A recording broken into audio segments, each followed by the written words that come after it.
Quelque chose de gros est en train de se passer. Les voyageurs du monde entier commencent à tourner le dos aux États-Unis, et certains États le ressentent déjà durement. Entre les plages désertes de Floride et les casinos vides du Nevada, le boycott international n'est plus une rumeur, c'est une réalité, et il prend de l'ampleur à vitesse grand V. Alors, quel sera le prochain État à tomber dans l'oubli? Numéro 10, la Floride. La Floride, qu'on surnomme l'État ensoleillé, commence sérieusement à ressembler à l'État des chaises vides. Et là, on parle d'une situation grave. Même les Canadiens, d'habitude si fidèles, déclarent cette année non merci. Rien qu'en 2023, ils étaient plus de 3,3 millions à venir profiter des plages, des croisières, et à faire des selfies avec les oreilles de Mickey injectant des milliards de dollars dans l'économie locale. Mais là, patatras. Les réservations ont chuté de plus de 70% en quelques mois à peine. Alors, que s'est-il passé? Eh bien, c'est un mélange explosif de politique, de prix en folie et d'images qui s'effritent. Des lois polémiques qui font le tour du monde, une répression migratoire musclée, des tarifs hôteliers qui montent en flèche. Résultat, les touristes se disent clairement, les palmiers, c'est sympa, mais on ira là où on est les bienvenus. Les entreprises locales, elles, sonnent l'alerte. Les parcs d'attractions cassent leurs prix comme jamais, les complexes hôteliers suppriment des frais et les restos retrouvent le sourire pour séduire les derniers visiteurs. Et dans les hôtels, la question qui glace tout le monde, c'est « mais où sont passés les clients ?» La Floride ne perd pas seulement des touristes, elle perd leur confiance. Et si cette tendance continue, il va falloir bien plus que du soleil pour s'en remettre. Numéro 9, la Californie. Bienvenue en Californie, terre de rêve hollywoodien, de plages dorées, et désormais, d'un cauchemar touristique grandissant.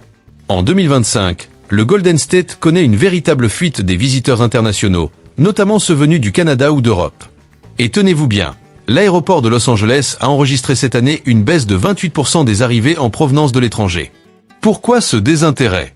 Une combinaison toxique de prix délirants, de tensions politiques et de préoccupations pour la sécurité. Ceux qui viennent pour voir le Walk of Fame découvrent surtout des rues marquées par les campements, les graffitis et des embouteillages à vous faire regretter New York. Et ce n'est pas une blague, un smoothie à Venice Beach peut vous coûter 22 $. Oui, pour un smoothie.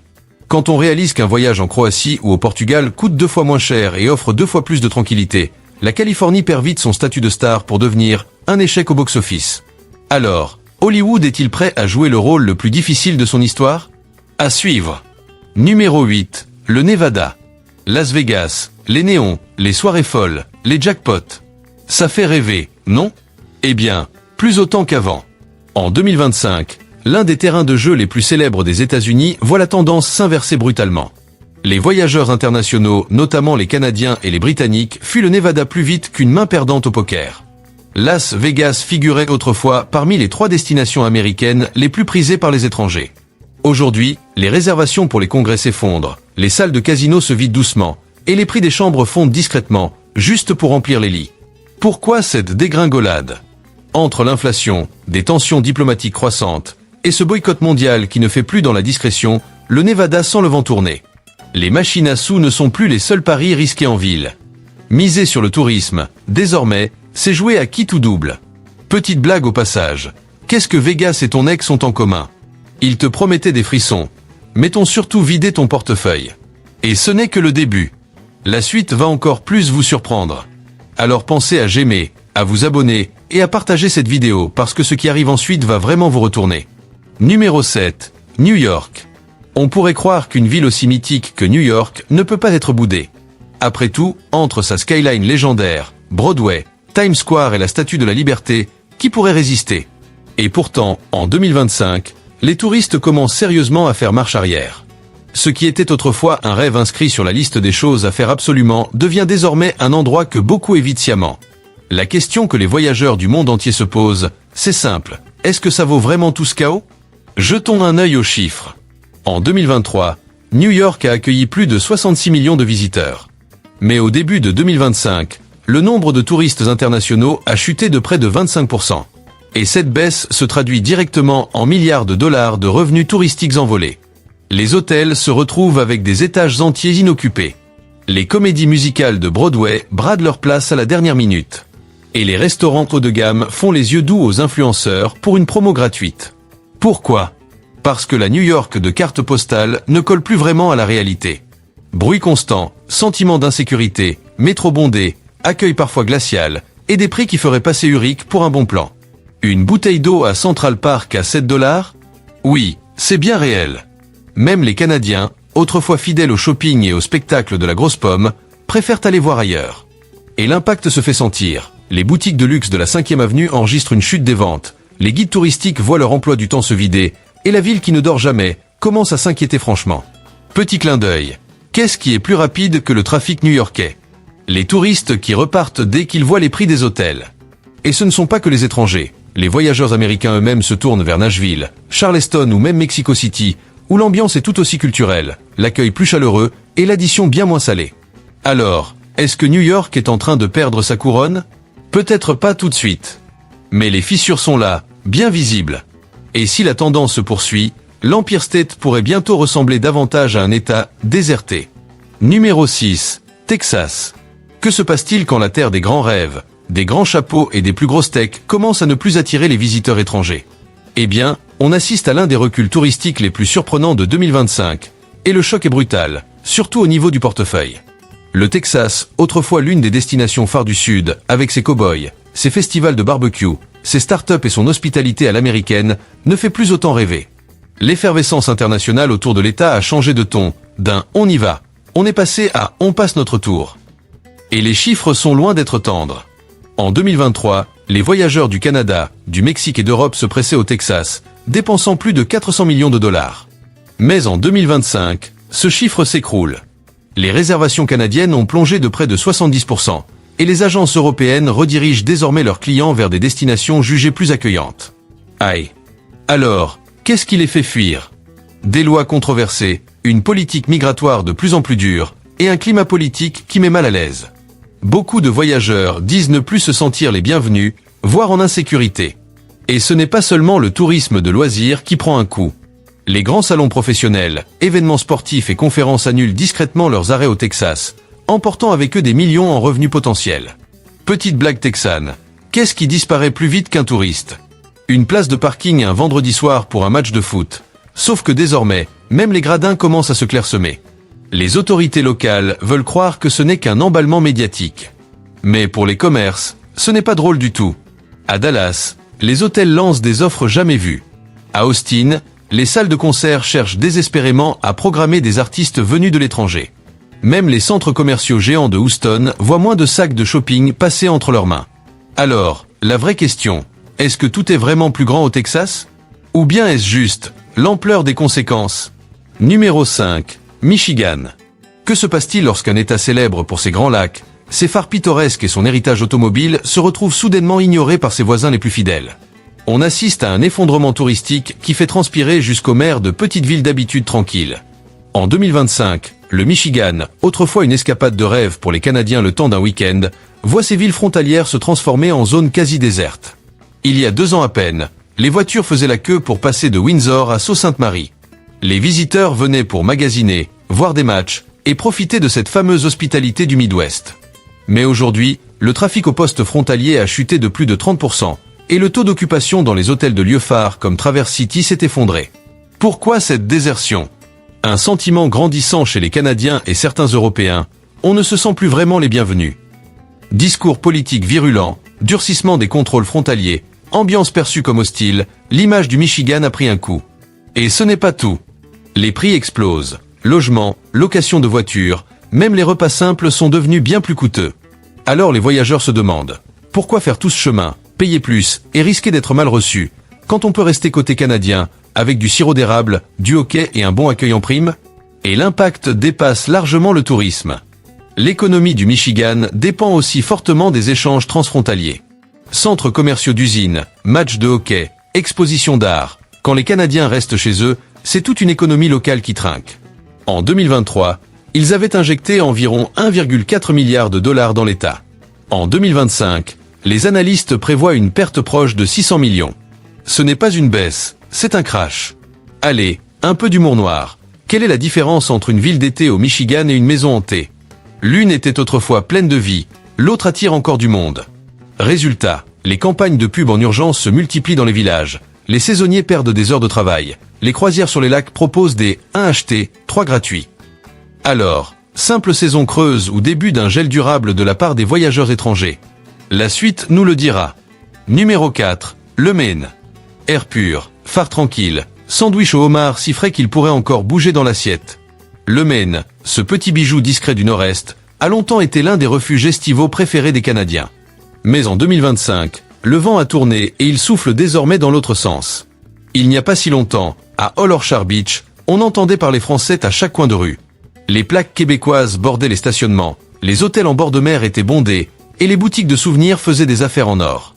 Aujourd'hui, les annulations pleuvent, et dans certaines villes côtières, c'est presque le silence radio. Même les magasins emblématiques du bord de mer réduisent leurs horaires ou ferment carrément boutique. Mais ce n'est ni le décor ni la cuisine qui pose problème. C'est l'ambiance. De plus en plus de Canadiens disent ne plus se sentir les bienvenus. Entre tensions à la frontière, rhétorique politique musclée et contrôle intrusif, le malaise s'est installé. Un blogueur canadien a récemment écrit « J'adore cette côte, mais je n'irai plus là où je me sens mal considéré ». En chiffres, ça donne quoi? En 2023, près de 2 millions de Canadiens ont franchi la frontière, dépensant plus de 400 millions de dollars. Mais à mi-2025, les visites ont chuté de plus de 60%, avec des pertes estimées autour de 250 millions. Ce n'est plus une baisse, c'est un véritable coup de froid. Même les pêcheurs de homards en pâtissent. Moins de touristes, c'est moins de clients pour les cabanes de fruits de mer, moins de sorties en mer, et surtout, moins d'argent dans ces villages côtiers qui vivent à fond sur la saison estivale. Petite blague du coin, comment appelle-t-on un lobster roll sans touristes? Un sandwich triste avec des fruits de mer en mal d'affection. Et ce n'est pas uniquement les Canadiens qui désertent. Les Européens aussi commencent à rayer le Maine de leurs itinéraires. Fini les road trips en Nouvelle-Angleterre, ils optent désormais pour l'Islande ou la côte écossaise. Pourquoi? Accueil plus chaleureux, formalités simplifiées, et surtout, une atmosphère bien plus sereine. Alors la vraie question, c'est celle-ci. Est-ce que les charmes naturels suffisent encore quand l'ambiance ne suit plus? Ou bien ce coin paisible est-il en train d'être doucement laissé de côté? Numéro 3. L'Arizona. Des roches rouges, des ciels infinis, des couchers de soleil à couper le souffle, mais aussi, de plus en plus, des chambres d'hôtel vides. L'Arizona, qui offrait l'un des paysages les plus spectaculaires des États-Unis, voit aujourd'hui ses sentiers se vider. Pourquoi? En 2025, le boycott touristique mondial a atteint le sud-ouest américain et ça chauffe, dans tous les sens du terme. Autrefois, les voyageurs européens affluaient vers les parcs nationaux, les Canadiens s'y réfugiaient pour fuir le froid, et les influenceurs remplissaient leurs fils d'images de canyons et de déserts. Mais cette année, le tourisme international a chuté de près de 40%. Certaines agences de voyage ont même complètement retiré l'Arizona de leur circuit. La raison? Des politiques locales perçues comme hostiles, des lois migratoires de plus en plus sévères, et des contrôles aux frontières qui donnent aux touristes le sentiment d'être traités comme des suspects plutôt que des invités. Ajoutez à cela des billets d'avion hors de prix, des hôtels trop chers, et des droits d'entrée dans les parcs en hausse, le rêve désertique se transforme en déception. Un chiffre qui pique. En 2023, les visiteurs étrangers ont injecté près de 1,1 milliard de dollars dans l'économie locale. En 2025, les experts estiment que les pertes pourraient atteindre 400 millions. Ce n'est pas une simple bosse sur la route, c'est un gouffre. Même Sedona et Flagstaff, habituellement animés, prennent des allures de villes fantômes. Les boutiques baissent leurs prix, les guides touristiques peinent à remplir leurs groupes. Petite touche d'humour. Qu'est-ce qui est plus brûlant qu'un désert arizonien en juillet? Les responsables locaux tentant de calmer les commerçants furieux qui ne voient plus les touristes arriver. Et le Grand Canyon? Toujours aussi majestueux, bien sûr. Mais le public international, qui représentait presque la moitié des visiteurs, s'éloigne. Moins de visites guidées, services de navettes réduits, et même les hôtels de luxe proposent désormais des offres groupons. Alors, la beauté naturelle suffira-t-elle à sauver l'Arizona? Ou bien l'État risque-t-il de passer du rang de merveille du monde à celui de mise en garde mondiale? Numéro 2. La Géorgie. Charme du Sud, thé glacé et berceau du hip-hop. La Géorgie, c'était l'une des destinations les plus prisées pour sa culture, sa cuisine et son ambiance unique. Mais en 2025, elle voit ses chiffres de fréquentation plonger et pas dans une piscine. Autrefois refuge des amateurs de musique, de films et de bonne bouffe venus du monde entier, l'État devient aujourd'hui un exemple de ce qu'il ne faut pas faire. Atlanta, la perle du Sud, attirait des millions de visiteurs internationaux grâce à ses studios, son histoire, sa vie nocturne. Cette année, les arrivées de l'étranger y ont chuté de 35%, et les autorités touristiques cherchent désespérément à redresser la barre. Que s'est-il passé? Des tensions politiques grandissantes, des lois électorales qui ont fait scandale à l'international, et des problèmes de sécurité relayés jusqu'en Europe. Quand les grandes plateformes de réservation européennes ajoutent une mention « Prudence conseillée », ce n'est pas juste mauvais pour l'image, c'est carrément un signal d'alarme. Et l'impact économique? Il est sévère. En 2023, les touristes étrangers ont dépensé plus de 1,6 milliard de dollars dans l'État. En 2025, ce chiffre pourrait chuter de près de 500 millions. Des hôtels chics de Savannah aux restos étoilés d'Atlanta, les commerces souffrent. Petite blague made in Georgia. Qu'est-ce qui est plus lent que le trafic d'Atlanta aux heures de pointe? Le retour des touristes qui ont déjà découvert des destinations plus accueillantes et moins chères. Même l'industrie cinématographique, autrefois si séduisante pour les fans de Marvel ou de culture pop, prend un coup. Les Européens qui venaient pour voir les lieux de tournage optent désormais pour le Canada ou le Royaume-Uni. Et le plus triste dans tout ça, ce sont les communautés locales qui dépendent le plus du tourisme, souvent les quartiers historiques, les petits commerces, les entreprises afro-américaines qui encaissent les plus gros chocs. Alors, la Géorgie peut-elle inverser la tendance et regagner la confiance du monde? Ou est-ce déjà trop tard? Numéro 1, l'État de Washington. Brume matinale, géant de la tech, et café assez corsé pour réveiller un ours. Pendant des années, l'État de Washington a été une pépite touristique du Nord-Ouest. Mais en 2025, le décor a changé. Ce n'est plus une destination qu'on réserve, c'est une qu'on évite. Et le silence qui règne dans les aéroports, les hôtels et les marchés emblématiques est assourdissant. Autrefois, les touristes s'y bousculaient pour prendre des selfies au sommet de la Space Needle, goûter au saumon frais de Pike Place, ou randonner dans des forêts vers émeraude. Mais aujourd'hui, les arrivées internationales ont chuté de plus de 40%, et cette effervescence branchée a laissé place à un vide glacial. Pourquoi ce revirement? Tout a commencé avec des polémiques politiques, amplifiées par des tensions migratoires, puis des témoignages de voyageurs étrangers qui ont partagé en ligne des expériences peu reluisantes. En un rien de temps, ce coin perçu comme progressiste a été frappé d'un avertissement de voyage sur plusieurs sites de réservation européens. Et le coup dur, en 2023, les visiteurs étrangers avaient rapporté environ 1,3 milliard de dollars.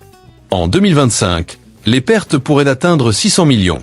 Ce n'est plus un trou, c'est un glissement de terrain. Même les croisières en prennent un coup. L'État, autrefois point de départ incontournable pour l'Alaska, voit les annulations grimper de 30%. Certaines compagnies redirigent carrément leurs trajets vers des ports canadiens jugés plus sûrs. Petite touche d'humour. Quelle est la différence entre la pluie de Seattle et ses touristes? La pluie, elle, est toujours là. La flambée des prix n'aide pas. Hôtels, Uber, repas, tout est devenu trop cher pour les voyageurs avec un budget moyen. Résultat, ils préfèrent partir en Norvège, en Autriche, ou même au Chili. Moins cher, plus sûr, et pas de polémique. Même la culture du café en prend un coup. Les fans de l'enseigne Starbucks d'origine préfèrent aujourd'hui les petits cafés cosy de Copenhague ou Melbourne. Alors, la ville de l'innovation pourra-t-elle sortir de cette tempête par le haut? Ou bien restera-t-elle prisonnière de son propre brouillard économique?